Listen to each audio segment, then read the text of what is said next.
And so that's kind of the end of that, just like the logistic things that you need to get done before you're applying to college. Now we're going to talk about like the main college application platforms. This is where you'll be writing all those essays that you might be hearing about when it comes to college apps and submitting it directly to the college. And so the first one, and probably the most popular one around the world, is the Common App. It's used by 700 plus colleges and universities in US and around the world, and it consists of two main parts. So there's the general form and the college-specific form. The general form is the longest, but it is also more easy. It basically goes to every college on your Common App. So the way the Common App works is that usually it is linked to that school platform that Nitin mentioned. For us, it was Naviance. For your schools, it might be Naviance or something else. And all the colleges that you're applying to, they will be listed on the Common App. Now, the general form, unless you make very small changes, this is the form that goes to every single college. That is on the Common App. So it consists of the personal information, your race, your name, social security, whatever. Then there's the education, the grades that you got, be honest, the courses that you took either in high school or some courses at a community college or like another college or whatever, any courses that you've taken, some self-reported test scores as well. So this would be the SAT subject test, the regular SAT, the ACT, AP tests, IB tests, I think, if that's something that you did. And for the most part, these are self-reported. And when you're initially applying to the colleges, that's all you need is just to write it on the Common App. But some colleges, and you need to see which ones these are, they will ask you to also send the official score reports. So, the Common App doesn't cover that. That's a whole nother thing. That's either College Board or ACT, as Nitin mentioned. And from there, you have the two most important aspects of this general form, which is the honors and activities and the personal statement. Now, the honors, if you have a lot of honors, that's really good, but you only have space to list the 5 most important ones. And be particular about these, right? Your application should convey the story about yourself as whatever you did in high school. And so you have 5 honors that you pick from. You have 50 characters, which is like very little for each honor. So again, be picky, be strategic. And then you have the activities. You have 10 slots, and for each activity, you have 150 characters. By no means at all do you have to fill out all 10 activities. I think you'd have to be superhuman to regularly do 10 activities each week. That's a lot.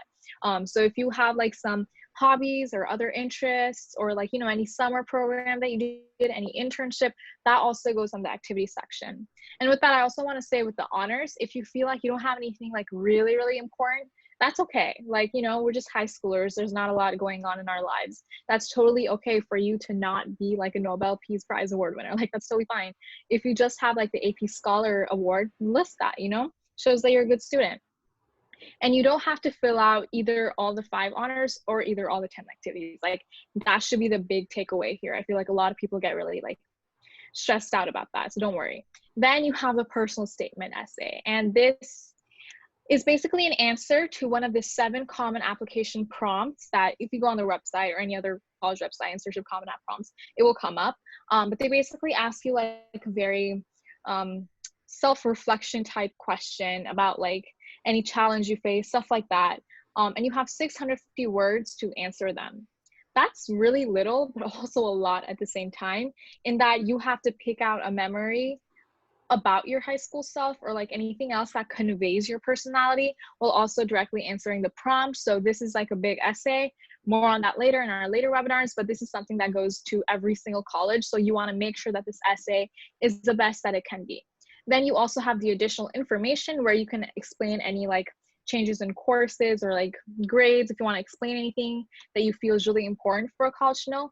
And for this year, you have the COVID-19 question where I think you get 250 words or so to describe what you did during the whole shelter-in-place quarantine. And I think the purpose of this is to kind of minimize the many essays that I think college admission officers are going to read about how quarantine affected you. Obviously, this is a very impactful, very historical moment in our lives, but they don't want to read that all over again, like in every single application. So they just have this question. So it's something worth filling out. And then from that, you're done with the general form. Then comes the college specific form. And this consists of the supplemental essays. and the fun facts and portfolios, things of this sort that goes only to that school. And this is a whole essay writing process. More on that later. And then, so this app, the Coalition app, is sort of new, but it's very similar to the Common App. It also includes a personal statement. And there's no word limit super specified for that, but there is a recommended word limit of between 500 to 550 words. And so the thing about the Coalition app is that, so for specific schools, for example, University of Washington, they don't require you to actually fill out the personal statement essay on the application. They only require their personal supplemental school essay. So really like look into what exactly is required, because you don't really want to have to write more than what is necessary if it won't contribute to your application at all. So Coalition is accepted by over 90 schools, so they're getting out there. And then there are certain colleges that accept only the Coalition app and not the Common App.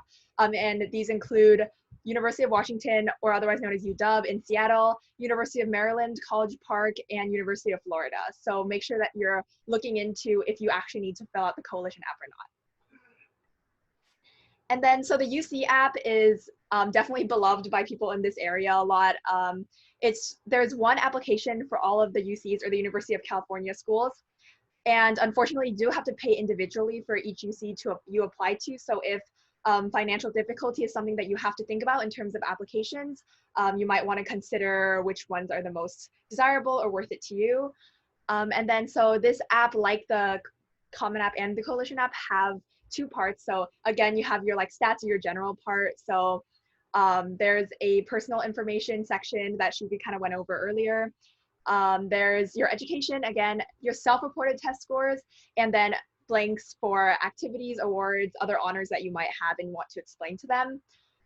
And then there's the UC prompts, and they're known as personal insight questions. I believe there's 8 in total, and you get to choose 4 of them to answer for yourself. And they're all 350 word limit essays.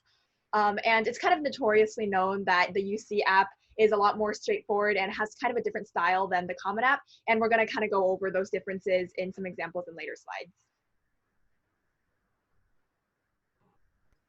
And then you have a lot of school-specific apps, actually not a lot, but quite a few. And these schools only accept their application. So you can apply on the Common App or Coalition app. The big ones are MIT, Georgetown, University of Texas. And the things to keep in mind is you're going to have to write your whole activities into Words again. So make sure you do that on a Google Doc and not just on the Common App, and you're going to have to copy everything over. And then there's the way you approach these essays. So you have Common App and UCs are the 2 big ones, especially for California students. And Common App right off the bat is a lot longer. So you have 650 words versus just 350 for the UC prompts. So you know that you're going to have to be much more to the point when you write your UC essays, versus the Common App. You have space for more flowery language. You can go into a lot more detail, talk a lot more about the anecdotes, and more time to talk about yourself, versus UC prompts. You just want to clearly answer the prompt. A lot of times people veer off, but you want to make sure that in the 350 words, there's no question about whether or not you answer the prompt, and you don't really get to dive too much into detail with the flowery language.